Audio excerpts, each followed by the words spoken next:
Patrick, I have a question for you. How do our emotions affect our ability to make money? When you say the word money, all sorts of emotions come up. You know, are you shivering, quivering, shaking? Are you frothing at the mouth? Are you afraid? What emotions come up for you when you hear the word money? A lot of people don't understand that there's a huge link between our emotions and our ability to make money. So there are actually 4 money types, what we call the saver, the spender, the avoider, and the money monk. Now, the saver is the person that acts a lot out of fear and says, I must hold on to everything in case of a rainy day.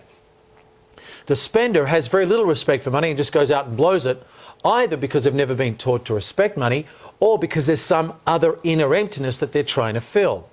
Then you have the avoider, who's also coming from a place of fear and doesn't want to handle the responsibility of money. So they never put any emphasis or focus on making money, nor on paying bills or giving back. The final one is what we call the money monk. Now, the money monk is the person that says, whoa, I'm very religious, I'm very spiritual, I'm into God. I can't be rich. Money's a bad thing. Money's the root of all evil.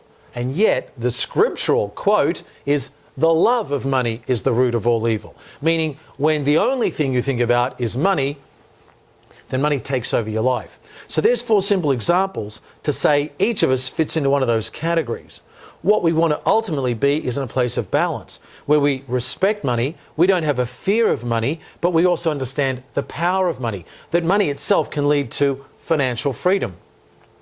When we have money, then we can create our own schedule, we can buy things. If we have a problem with our health, we can also turn to look after that. If we were raised to think that money is bad, when we have money, we feel bad. If we have too much money, we feel even worse. If we were raised to think that money is evil, why would we want to make a lot of money? So if you think about something that you believe to be bad, it tends to translate into a feeling in your body of being bad. Why do you want to do something that's bad? So if you think because your parents said money's bad, you stay away from money. If you think money's evil, well, I don't want to be evil. Or, of course, there can be many other reasons which we can talk about today or in another program to talk about the kind of beliefs that we've built from a very early age around money. But first, I guess, the key point here is ask yourself, when you think of money, what's the first thought and what's the first feeling that comes up? How do you feel around money? Do you feel uncomfortable? Do you feel afraid? Do you think, oh, there's never enough? Do you freeze? Whereas really it should be a sense of comfortability, because money is an energy. Money is in many ways an emotion. Remember that before we actually began the currency of money, the currency of exchange was purely bartering. So we looked at things purely on their value. I'll give you this piece of land for 10 goats. I'll give you this basket of fruit for 2 goats. So there was no real emotion. It was, yeah, that's about right. When money came into it, it now became something a little more abstract. And once we had money, well, we had greater bartering power. With a big lump sum of money, I could go in and take over a block of land, or I could take power over your family. So along the way, suddenly money has been given a power. Unfortunately, there has been in history many people who've used money for a bad thing or a bad cause, and so we tend to associate money as being evil. Yet for the people that do come from say a biblical or scriptural background, Moses and King Solomon were 2 of the richest people that ever lived. King Solomon was the richest person that ever lived, and all he ever asked for was more wisdom. He prayed, God, give me more wisdom. Moses was also a very, very rich person. The problem's not with the money, it's the way we perceive money, it's the emotion we attach to the money, and then obviously what we do with the money. So if we think that it's wrong to have money, there's no way we're going to make money. We're not going to try to make money.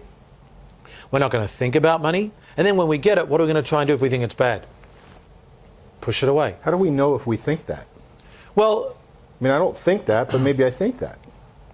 You mean you don't think that money's bad and should be pushed away? I wouldn't say that money's bad, but you know, I recall the first time I ever made a considerable sum of money. I made $800,000 in a year, and two years later I had nothing.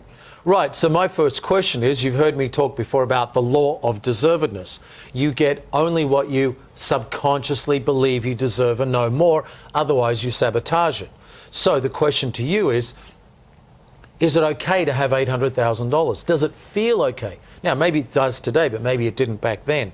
And who taught you about what your value is? What is your value?